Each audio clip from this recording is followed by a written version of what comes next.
Okay, hello friends. Ellul has come, and our discussion today we will dedicate the discussion to the concept of teshuva. Where do we meet teshuva in our lives? You know, when we speak about teshuva, usually we imagine to ourselves ba'alei teshuva, people who were not observant, and now they became observants. They didn't observe the mitzvot, and now they started observing the whole mitzvot. But teshuva is not relevant only to non-observant people who became observants. Teshuva is relevant to all of us, as religious people, as observants. So the question is, how is it relevant? Where do we meet teshuva in our daily life, in our daily religious life? So please, Johnny. I think that actually teshuva is much more difficult for people who are already what we would call religious or observant, people who've been observant for many years. I heard a very interesting explanation here on a pasuk, which really says it all. Really, there's a pasuk in Yeshayahu, chapter 33, verse 13. It says, "Shimu rechokim asher asiti." Listen up, you people who are rechokim, distant people, and hear what I've done. Said Hashem speaking through Yeshayahu. U'du'u krovim, and know, you near ones, gvurati, my strength. So we would think, naturally, that the rechokim are those people who are not observant, not frum. Okay, and the krovim, those who are close to Hashem. That's me, yeah, I'm the frum guy, I'm the close one. Rashi says something completely the opposite. Amazing Rashi. Rashi says, rechokim, these are those who are ma'aminim bi minureihem, those who have believed in me from their youth. They're called rechokim, they're called distant. And who are the krovim?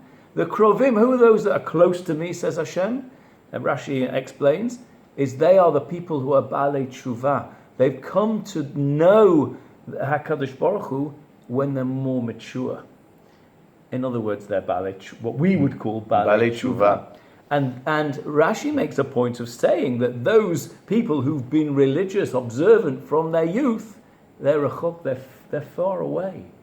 And it's for them, and I suppose that's us. I mean, we're all three of us at least have been religious from our youth. We've had a Jewish education from our childhood. We're these people who Rashi is saying is rechokim. We're the distant ones. We're the ones that are being told to become closer to Hashem. And how do you do that? You have to take a leaf out of the Ba'alei Teshuva, out of the book of the Ba'alei Teshuva. You have to look at it as if you're coming to it fresh. Somebody who's done something over and over and over again. Shabbat, right? You've done Shabbat every week for the whole of your life. You don't ever remember not doing Shabbat, going to shul, having kiddush, having a meal, zmirot, whatever it is you do. How much excitement can it be? Imagine it's the first time you've ever done it. You've never done Shabbat before, and somebody scrapes you off the wall, right, on the kotel, and you get schlepped along, and you go to this house, and you see this experience that you've never experienced before. It's wonderful. It's beautiful. You see something fresh, something new, and that is the challenge for us to look at this pasuk and say, yeah, I'm one of those rechokim, because I've believed in this whole thing. I've been religious, I've been observant all of my life, and you know what? It's not so fresh. It's a bit stale. And what I have to do is I have to look at it with fresh eyes. I have to come to it new. I have to be one of these krovim who is a Baal Teshuva. I have to forget all my experiences, and I have to try and experience it anew. And this is, for me, it's particularly the case with the tefillot. We're going to do slichot. We're going to do the tefillot of Yomim Noraim.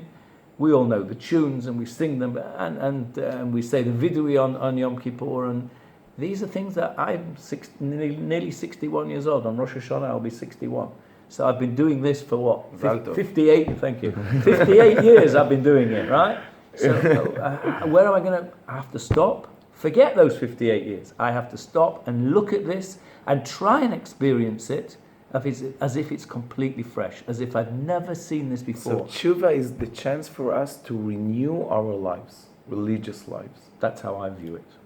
Or I agree, but something you said before, which is interesting, which Rashi says, is when we talk about nuhurehem, that those that are rachok are like the children, meaning when we take a childish approach.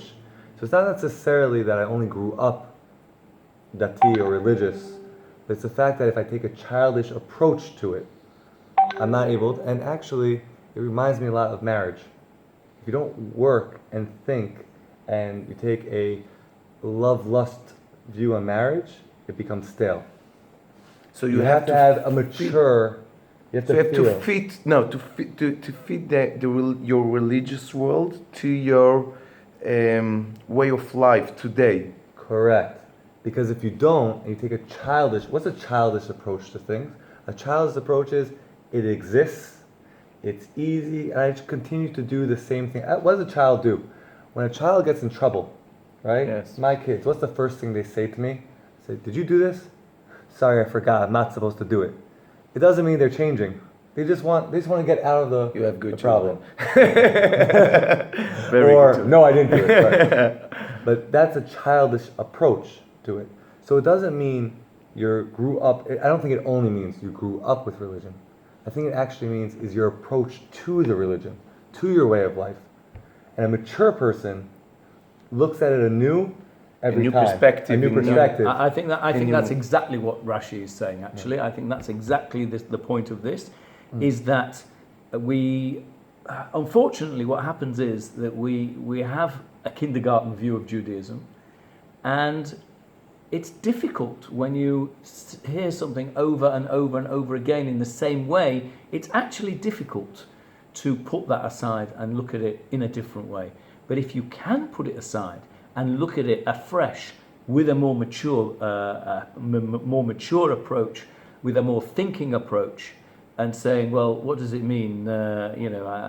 Just an example. Take a simple midrash. I don't know, one's just popped into my head. The midrash about Batya's arm, right? When we were in kindergarten, every single one of us, and all my kids, and now my grandchildren are doing it, they come back with a picture of a woman with an arm on an extension, right? Yes. Because of Batya's arm, yes. okay? Only when I was over 50 did I stop and think, hang on a minute, what does this mean that she sent out her arm? It means that she exerted herself. She went to the trouble. She actually put herself out to do something good. This was an action. It was nothing to do with the fact that she had an extension on her arm, like a prosthesis. But it was difficult for me. So, it took me a very long time Yes. because I had this kindergarten style of Judaism, which is great when you're in kindergarten, but you have to leave it behind. So when you say the tshuva that we do, right, is we do the slichot. And what do we say? We were talking about it. El Melech Yoshev al Kisei. So you could look at it as El Melech Yoshev al Kisei. I have someone sitting above me who's going to Very judge old- me, and very old man with old white man, beard who's sitting going there in to the throw chair. lightning He's bolts going at to me, teach him. and we fear and we shake or you could look at it as El Melech Yoshev, that if I want to elevate myself, I'm a mature person, I want to elevate myself, I have to look on how, just like if I was going in front of a king, I would think twice about my behavior, about my mannerisms, about my style. That's what tshuva is all about, is thinking about where you are, because the reality is if I'm a wise man and I'm going in front of the king, Yes. even I need to take a second to take a breath and make sure that I have my stuff in order. So maybe this is the meaning of the word tshuva. Tshuva in Hebrew is to repeat on something. Lashuv is to repeat on something, but tshuva is coming back, and tshuva is to give an answer. So maybe these all three meanings are now, we get now a new idea, a new meaning for this word. It's very interesting. To repeat on the same thing, but from different angle, Yeah. from different point of view, from mature point of view. This is very interesting because I always understood the word tshuva. I knew the word Hebrew, the word for tshuva is also answer. It also means to repeat.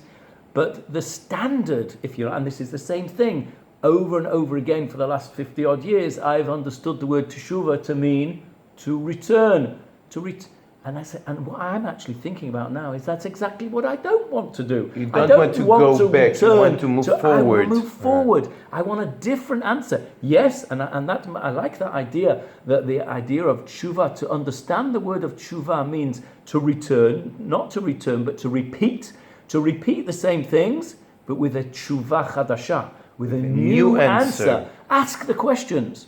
Hang on a minute, why am I doing this? What does it mean to me? And look for a new answer. And you can look for, either you look inside yourself, sometimes you don't find the answers, and sometimes you'll find the answers in other people's work. For example, for me, I have here, just put it over here, I have in front of me here the Koren Machzor for Yom Kippur with a commentary by Rabbi Jonathan Sachs. For me, it's inspirational. I got inspiration from reading some of the stuff that he's written that I'd never thought about before. Now, I'm not clever enough to work all these things out for myself. Some things I can look at and I can understand them, and I can get that for myself as a maturity. But for many things, I need to have that inspiration. Find something that inspires you. It might not be Jonathan Sachs, it might be somebody else. It might be a different approach. It might be Rebbe Nachman's approach for some people. Whatever it is, get that inspiration. Stop. Don't repeat over and over again the same old stuff. Repeat it, but look for something So we will new. not repeat on ourselves. And we will just summarize it, and we will say that tshuva is a chance for us to renew our life. And it's very relevant to our life as observant people. And as you said, it's more difficult to us than others because we are so used to what we do, and we cannot think about it in different way. So this is our challenge for this year, to try to take something, only one thing from the prayer book, from our religious life. Try to do it in different way, to look at it, to ask new questions about it. And then you will do it, you will renew your life, you will do it in a very different way. This is the real tshuva. And you will be inspired. Inspired. Bal tshuva. Chodesh tov לכולם.